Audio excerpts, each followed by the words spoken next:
And this morning on Today Investigates, a travel alert for anyone planning a vacation. We have an expose that took NBC's Jeff Rossen around the world, and he's here to tell us what he found. Hey, Jeff, good morning. Hey, Ann, good morning to you. Timely as we all plan our vacations for spring break. Look, we've all heard the warnings before. Watch out for scams when booking your vacation online. But this time, it's different. Our investigation found it's the hotels, resorts, and restaurants themselves that may be misleading you.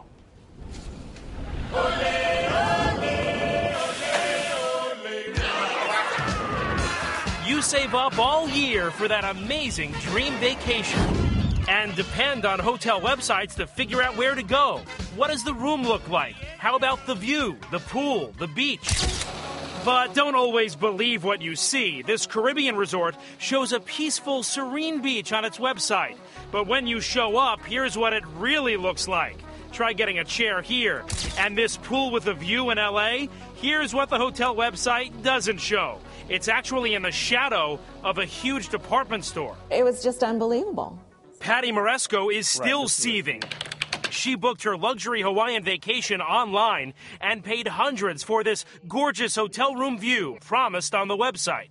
It's beautiful. Overlooked the lagoon. Picturesque.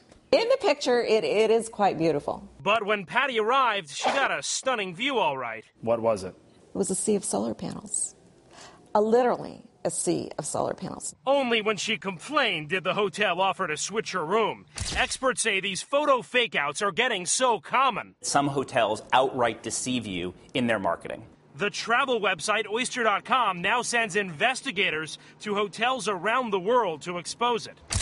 Our Oyster investigator goes to the hotel, takes the same photo from the same location that you see in the brochure, and then we show you the difference. And what we're seeing is that because the economy is bad, hotels have to resort to more aggressive measures. And part of that is, unfortunately, manipulation and exaggeration of what you're actually going to get. This photo from a hotel in D.C. makes it seem like you're just steps from the Capitol. Here's how it really looks without that special lens, much farther away. And look at this room at La Mariposa, a luxury resort in Costa Rica, promising sweeping views of the ocean. So we went to Costa Rica, one of the most popular vacation spots in the world, to check it out for ourselves. Remember, here's the official resort photo. And this is an actual ocean view room. What happened to that beautiful wall of windows? So much for that panoramic view they promised. We confronted the resort manager. You don't have my permission to film me, first of all. My name is Jeff Rossen from NBC News. We just wanted to show you a picture online. You say this is a full ocean view room, but in reality, there's no panoramic view in the ocean. What part of you're not allowed to film me you don't get? You don't want to... Turn the camera off. We were told to leave. Here it is. It's so widespread, we found another example just up the street. On its website, Isimo Suites calls itself a romantic waterfront hideaway and shows what looks like a luxurious lagoon pool. So what does that beautiful pool really look like? Here it is. See for yourself, a lot smaller than it looks like in the photos. So we went to the manager. Do you think it's misleading? Because the pool is rather small. Well, to me, it's not misleading because it's an actual photo. Okay, and if you think that's ridiculous, this resort insider says it gets much worse. He's ready to expose an even more outrageous trick. You get them in any way you can. Even if it's a little deceitful. Even if it's a little deceitful. Billy, we're not disclosing his last name or the resort restaurant he owned, is coming clean, admitting popular hotels and restaurants post bogus customer reviews on sites like TripAdvisor, used by millions to decide where to go and where to spend billions of dollars. If it takes a fake review on TripAdvisor to get more people in your door, I don't see why that's wrong. Billy admits he's been doing it for years, setting up fake email addresses and usernames. The outstanding food they serve at dinner is now then writing fake customer reviews like this one to boost his business. Because they always served great, fresh seafood, and the atmosphere and service were awesome. In one of these reviews, you wrote, "My wife and I ate at this restaurant." Correct. Do you have a wife? I'm not even married.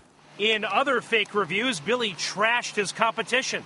Eat at this dive at your own risk. It was the skankiest, nastiest, most disgusting place. The food was unedible, and the whole place was filthy. Did you ever actually eat at this restaurant? No. When you were writing these fake reviews and your ranking is going up and up and up, and your competitors who you were blasting are going further down, what are you thinking to yourself? Awesome, it's working. Experts say faking reviews is now so mainstream, hotels can actually hire ad agencies to do the dirty work for them. Travel writer Edward Hasbrook says he's seen it firsthand. I was at a travel conference not long ago where one of the largest advertising agencies told this audience that they had an entire division in a third world country where labor is cheap, who were already prepared and available to post favorable reviews and say good things about whatever their client paid them to do. Posting fake reviews is illegal. The Federal Trade Commission says it's doing the best it can to police the web, but to this day hasn't busted anyone. Billy was never caught. Why are you coming forward now with this? I think it's gotten out of control. It's gone way bigger. I really think the consumer deserves to know what's truthful and what's not truthful. It's just gotten way out of hand. So we wondered, what's the hotel industry doing about this? The hotels we showed in that piece say their photos are accurate.